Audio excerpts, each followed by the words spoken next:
हाय everyone, ये question मैंने last time पूछा था आपको कि आरबीआई बुलेटिन के हिसाब से करंट अकाउंट डेफिसिट कितना डिक्लाइन किया है, what percentage of GDP compare to half year H1 of last year. ये स्ट्रेट फॉरवर्ड आंसर है, डेटा बेस्ड है, लेकिन आरबीआई बुलेटिन से है और आरबीआई के एग्ज़ाम की तैयारी कर रहे हैं तो इसलिए इंपॉर्टेंट हो जाता है।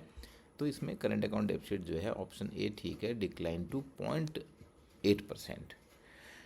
Welcome to I exam B. I am Chandra Prakash Joshi और ये सीरीज़ बहुत ही इंटरेस्टिंग सीरीज़ है। आप व्यूज़ नहीं आ रहे हैं, इट्स ओके, लेकिन मैं उन लोगों के लिए बना रहा हूँ, उन लोगों के लिए कर रहा हूँ जो सीरियसली तैयारी कर रहे हैं। तो आप सीखोगे तो आपको समझ में आएगा। कुछ लोग अभी देखेंगे, कुछ लोग बाद में देखेंगे। तो this is part 20 of the series और फेज़ 2 के लिए ये इंपॉर्टेंट है और बाकी रेगुलेटरी बॉडीज़ में भी ये चीज़ें काम आएंगी। बेसिक चीज़ें देखिए, क्वेश्चन क्या है, व्हाट इज़ PLI। आरबीआई में 1 मार्कर क्वेश्चन ऐसे आते हैं, PLI है क्या। तो PLI अगर आप ऑप्शन पढ़ेंगे तो देखेंगे boosting domestic manufacturing and reducing import dependence. Basically production link incentive है जो गवर्नमेंट ने दिया है यहाँ पे मैन्युफैक्चरिंग को प्रमोट करने के लिए, डोमेस्टिक मैन्युफैक्चरिंग को प्रमोट करने के लिए उसमें कुछ फाइनेंशियल इंसेंटिव दिए हैं और आत्मनिर्भर भारत में ये काम आने वाले हैं। इंपोर्ट डिपेंडेंस कम हो जाती है क्योंकि हम अपने देश में माल बनाएंगे तो ऑब्वियसली हमें कम इंपोर्ट करना पड़ेगा, फॉरेन एक्सचेंज भी बचेगा उससे। नेक्स्ट क्वेश्चन है, इनको आप पढ़ो और इंडस्ट्रियल पॉलिसी के बारे में ये आपको आंसर करना है। अगर आपने थोड़ा सा भी आइडिया हो ना इंडस्ट्रियल पॉलिसी का, आप इसे कर लोगे। देखो, न्यू इंडस्ट्रियल पॉलिसी ऑफ 91 ये कोर्स में है, सिलेबस में क्लियरली दिया है। Abolished industrial licensing for most, देखो मोस्ट ऑफ द इंडस्ट्री लिखा है। Yes, that was the idea कि लाइसेंस राज को ख़त्म करना है। सेकेंड पॉइंट क्या था, number of industries reserve exclusively for public sector was significantly reduced. Yes, क्योंकि प्राइवेटाइजेशन किया था। LPG पिछले वीडियो में बताया था मैंने, ध्यान अगर आप दे रहे हैं तो। LPG reform, LPG liberalisation, license raj खत्म करना है। P is privatisation, G is globalisation. ठीक है। FDI in the industrial sector was completely prohibited. जैसे वर्ड आते हैं ना यहाँ पर आप समझ जाओ कि ये तो सही नहीं है, ऑप्शन ए ही इसमें ठीक आएगा और आपको आगे बढ़ जाना है। ठीक है, नेक्स्ट क्वेश्चन पर चलते हैं।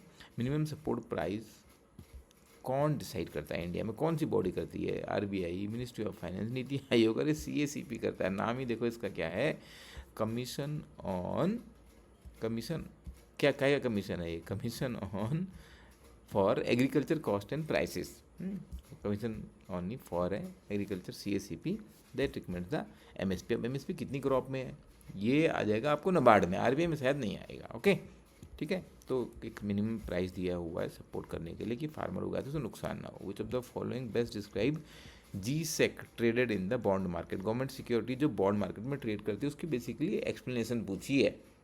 तो अब ये वो तो जो शॉर्ट टर्म क्या 91 डेज में वही होगा, अगर 360 डेज का 365 डेज का इंस्ट्रूमेंट है वो भी तो गवर्नमेंट सिक्योरिटीज हो ही जाएगा ना। तो बेसिकली क्या है, tradable instrument issued by government to borrow money. Government इसमें बोरो करती है, गवर्नमेंट ने वो इंस्ट्रूमेंट किया, डेट इंस्ट्रूमेंट इशू किया, तो पैसा किसको मिला, गवर्नमेंट को। उसमें फिक्स्ड या फ्लोटिंग इंटरेस्ट रेट होगा।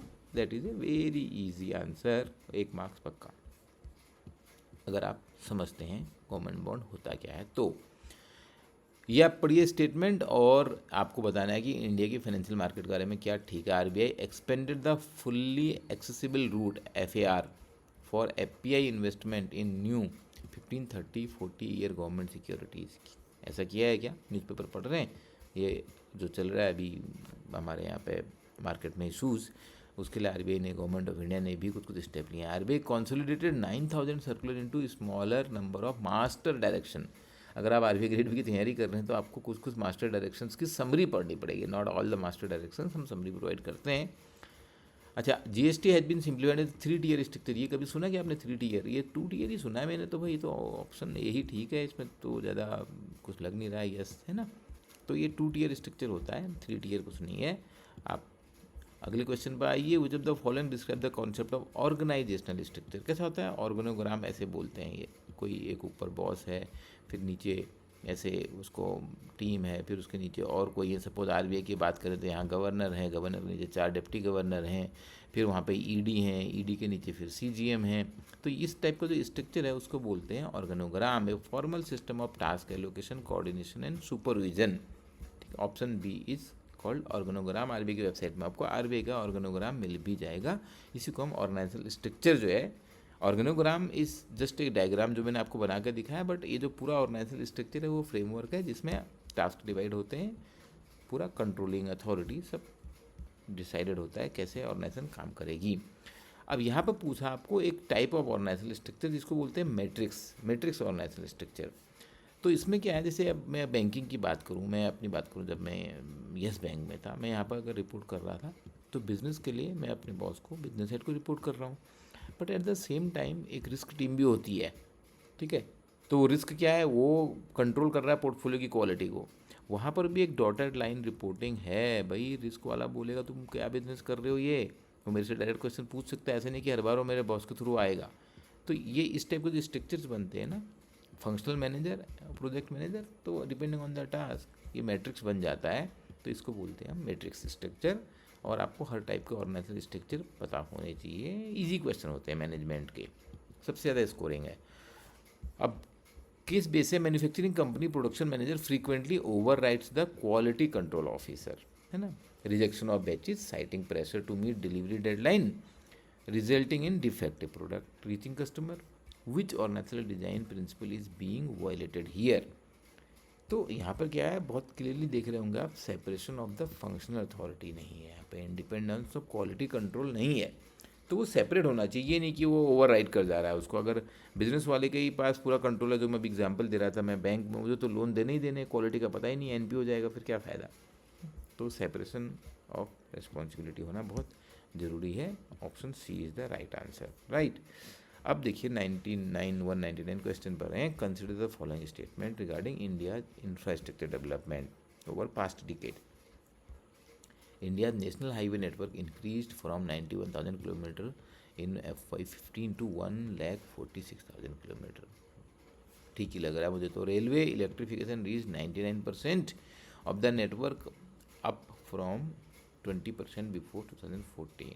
वैसे मुझे 20% थोड़ा कम लग रहा है, 2014 में रेलवे इलेक्ट्रिफिकेशन काफ़ी हो चुका था, बट मैं श्योर नहीं हूँ। India's road network is currently the largest in the world ahead of the US. I think ये तो ठीक ही है। तो हम इसका आंसर देखते हैं, क्योंकि मुझे याद नहीं है। आंसर ए एकदम सही है, ए इज़ 1 और 2।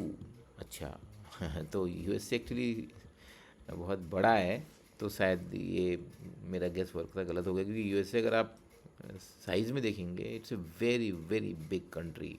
हम काफ़ी छोटे हैं in terms of the geography. हम पॉपुलेशन में नंबर 1 है, दैट इज़ डिफरेंट, बट हमारी जियोग्राफी इतनी बड़ी नहीं है, तो ठीक है, हमारा नेटवर्क कम है ओवरऑल।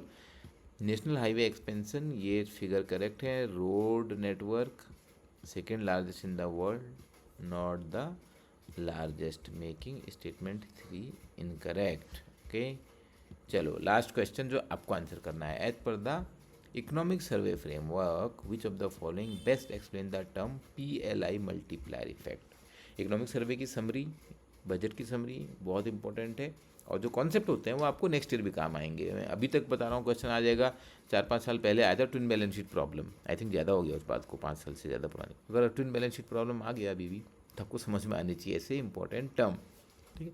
तो यहाँ पर आपको ये आंसर करना है कमेंट में, और कोई भी प्रश्न हो तो आप हमें पूछिए। We are here to help you to make your preparation 50% faster. आप हमें व्हाट्सएप भी कर सकते हैं, आप हमें कॉल भी कर सकते हैं इस नंबर पर 920554252428, और आप हमको यहाँ पे ईमेल भी लिख सकते हैं।